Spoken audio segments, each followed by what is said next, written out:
ये कांग्रेसी ऐसे हैं, समाजवादी लालू की पार्टी।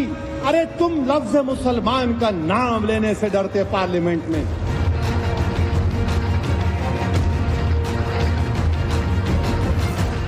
जब योगी अपने मठ में चले जाएंगे,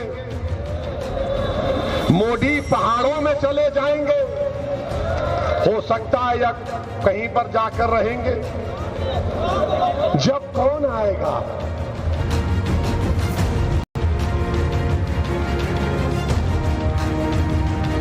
हम जान चुके हैं कि तुम बीजेपी को नहीं रोक सकते। मोदी को अगर कोई रोक सकता है तो इंसाफ पसंद लोग रोक सकते हैं। ये मिलावटी, ये मिले हुए लोग नहीं रोक पाएंगे।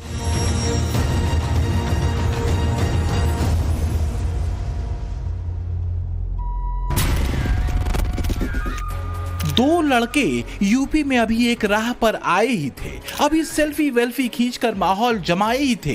कितने मुसलमान, कितने यादव, कितना पीड़िए, गणित यही बिठा रहे थे कि भाईजान पेटी कस के कूद गए, ले लोटा हो गया। लग रहा है अखिलेश यादव चुनौतियों से घिर गए, मुश्किलें बहुत हो गई हैं। पहले विधायक छोड़कर भाग गए, फिर सीबीआई ने नोटिस थमा दिया और अब AIMIM ने ऐलान कर दिया है कि वो भी चुनाव लड़ेंगे। मतलब मुस्लिम मतों पर सेंध लगने जा रही है। माने तू डाल डाल में पात पात का मंत्र फूंक दिया है हैदराबादी भाईजान ने। मुसलमानों के सेल्फ कॉल्ड मसीहा सीनियर ओवैसी फुल ऑन है। खबर यह है कि AIMIM यूपी के मैदान की 7 सीटों पर कूदना तय कर चुकी है।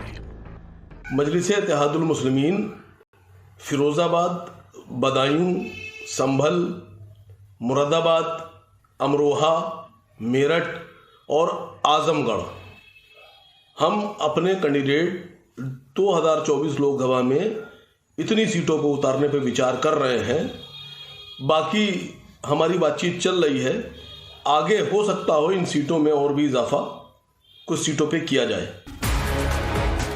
अब ये खबर भैया अखिलेश की नींद उड़ा सकती है, क्योंकि जिन जिन सीटों का नाम AIMIM नेता असीम वकार ने लिया, उन सीटों पर सीधी टक्कर समाजवादी पार्टी से ही होनी है। और अगर ऐसा हुआ तो क्या होगा? वही होगा जो मंजूर ओवैसी होगा, क्योंकि फिरोजाबाद से चचा रामगोपाल के बेटे अक्षय यादव MY समीकरण के भरोसे मैदान में है। इसी तरह आजमगढ़ में भी मामला टाइट हो सकता है। मुरादाबाद, संभल, अमरोहा और मेरठ में किसका वोट काटेंगे ओवैसी? समाजवादियों का। अल्पसंख्यक बहुल सीटें होंगी। उनको क्या प्रत्याशी नहीं मिल रहे हैं क्या?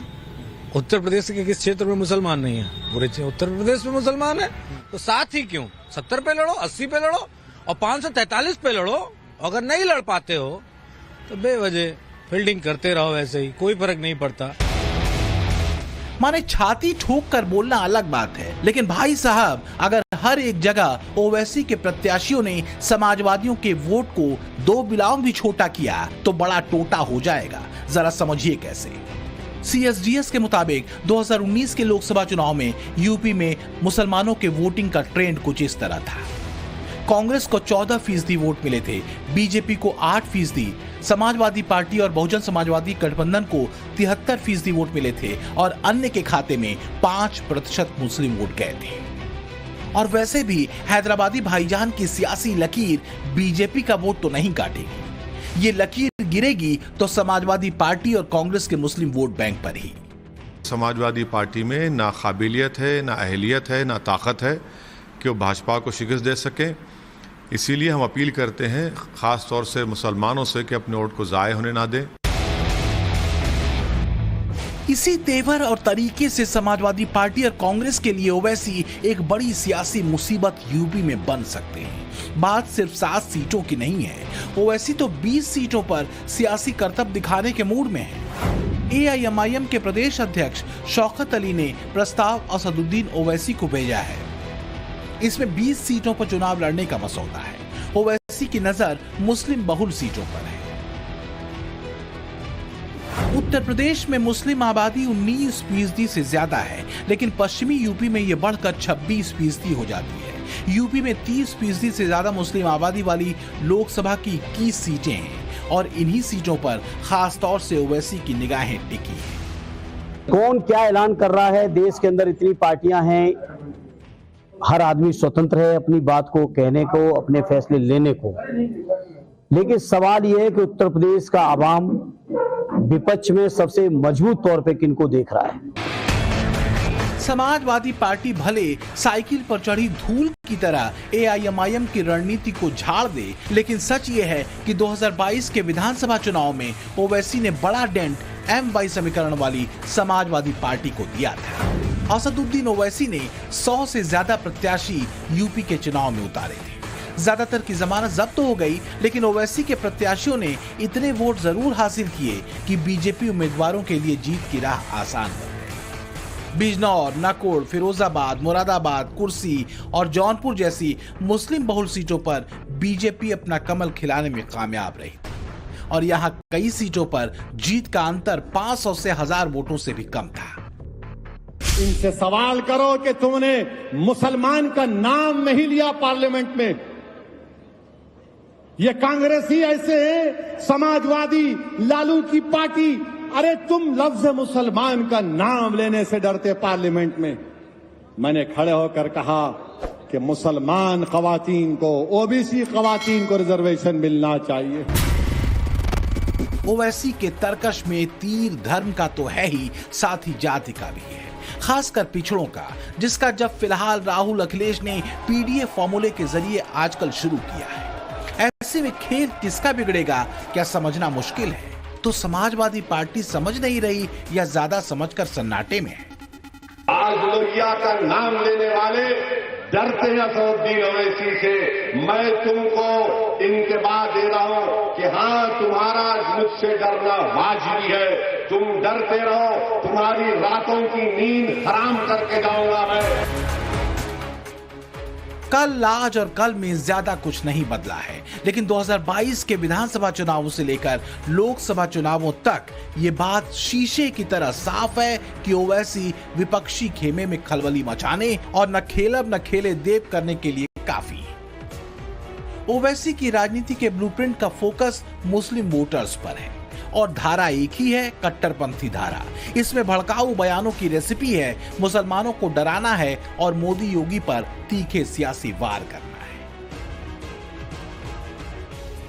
याद रखो मेरी इस बात को, हमेशा योगी मुख्यमंत्री नहीं रहेगा।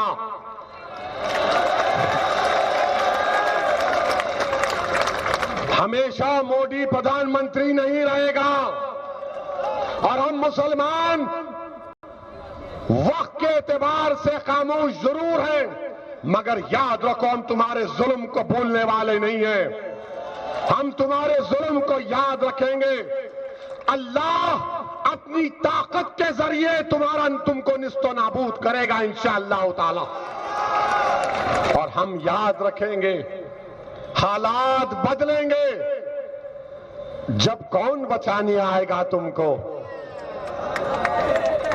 जब योगी अपने मठ में चले जाएंगे, मोदी पहाड़ों में चले जाएंगे, हो सकता है या कहीं पर जाकर रहेंगे। जब कौन आएगा? ओवैसी पर विपक्षी पार्टियां बीजेपी की बी टीम होने का आरोप चिपकाती रही। इसके पीछे वजह वही डर और बेचैनी है जो विपक्ष के मुस्लिम वोट बैंक वाले दांव को गड़बड़ा देता है।